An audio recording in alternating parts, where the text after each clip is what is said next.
It was amazing. It was like a paid vacation, I'm not gonna lie. The setting is so marvelous in this season. For how long were you there? We were there for about 6 months. We went the beginning of February 2024, and I think we wrapped mid-August. Yeah, and you had this phenomenal cast in this season, as always, with the White Lotus. How did you spend the days between the shoots? That was one of the great benefits of working with such a, as you said, phenomenal cast, but it was a large cast. And so, as you well know, there are multiple storylines. There would be one storyline that would be kind of front and center, for a little bit, and we might have like 3 or 4 days off. We did a lot of sightseeing. Of course, we had a lot of downtime to be able to kind of go and visit the temples. We ate a lot. We took full advantage of the beautiful Thai cuisine. We spent a lot of time on boats, traveling like PP Islands. A lot of us also traveled to Southeast Asia. We took full advantage of, being in that region, because you don't necessarily think like you might ever get a chance to go back. Check in with each other every morning at breakfast and go, well, what do you want to do? Inevitably, we'd eat breakfast, then we'd always go to the gym. Everybody kind of went to the gym. And then you would just venture out and you would just kind of, I'm thinking about renting a boat tomorrow. Does anybody want to jump on the boat? And then you get 5 or 6 people that would jump on the boat and you'd go around. I mean, it was amazing. It was like a paid vacation. I'm not gonna lie. I don't expect that to happen again. So, I took full advantage of it while I could. Like in the previous seasons, characters from previous seasons pop up. Do you think we've seen the last of Jacqueline? I don't know. I don't know. You'll have to, tune in to the eighth episode, all the way through. If she pops up again, in which country do you hope she will go? I've thought about it because I love to travel. So, and Mike is always talking about of course, the world is his oyster creatively, any country or resort would love to host the White Lotus, I'm sure. I was thinking Africa would be such an interesting place for us.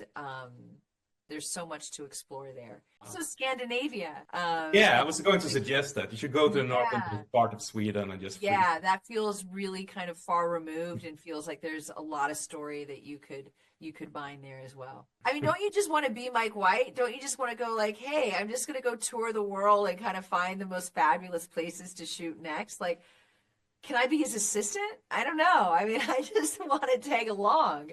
It's like the best job ever. What were the keys for you? The keys for unlocking Jacqueline? The keys for me are, Mike White's brilliant writing. I think what makes it so exciting as an actor to get to work with him is his tone, right? And the subtext and all of those things that actors we love to kind of delve into, and we got to do it with Mike White, who is first and foremost an actor, so he understands kind of the process. How much of the power play do we want to focus on? What is she really trying to say? What's her backstory? What's her manipulation? What's her truth? And kind of figuring that out, and where we wanted her to kind of to be, where we wanted her final arc. Discovering that arc, and so doing that at the same time that the ladies were figuring out theirs, and then all of us kind of bringing those qualities to set, presenting certain qualities and then holding other kind of qualities back. I know I'm saying the word qualities a lot, but there were just like all the nuance, all of the aspects, those were just really fun to be able to kind of mine with Mike. One thing I find quite fascinating about the White Lotus, it's like, it's boiling slowly by each episode. Yes. It's more and more and more intense. Yes. How does one work with that? I mean, did you shoot it in the right order, or No, we didn't. I mean, that's what I love too, right? It's fine tuning it, right? And we all had to be very clear on all of our arcs, even prior to starting, because on day one, I remember that we were shooting episode 1, and then we were also shooting episode 8.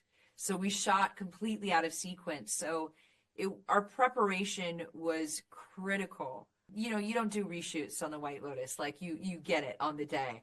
So it was an intense experience prepping it to make sure that we had the arcs mapped out, that we were really clear with Mike, and that we understood Mike's intention.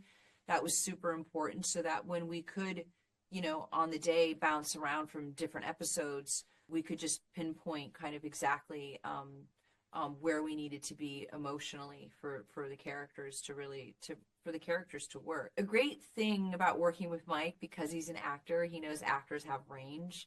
And so you kind of decide on what you want it to be, and you kind of get that. And then he says, all right, well, now do it like this.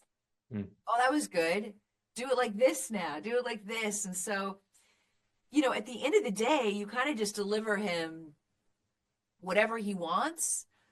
And then he gets to go into the edit room and just kind of really put the pieces together any which way he wants. And so, ultimately when I see the show, I've seen the first 2 episodes, I think I'm going to be just as kind of surprised and along and invested in the show as anyone else watching it. You've been in so many exciting projects through the years. Uh, which one do you consider your hidden gems? Ooh, there are certain films that I'm really proud of that were just Kiss Kiss Bang Bang really put me on the map, of course. I love Trucker, a little indie I did, a few years after that. Really proud of that performance. Fort Bliss, also another one that I love. Gone Baby Gone, it has a real soft spot in my heart. True Detective, obviously the Mission franchise that has been just 17 years been a part of that franchise. I learned so much from Tom. So I mean, those are definite highlights, but there's so much that I've done, and I realize like so many different genres too that I've been able to explore over the last 25 years. I've learned so much from each and every single one of them, and this absolutely is right up there. I mean, this is a highlight for me, creatively, personally, professionally, for so many reasons. It's very unique and rare, and I feel very lucky to be at this stage of my career, still, getting to have experiences like this.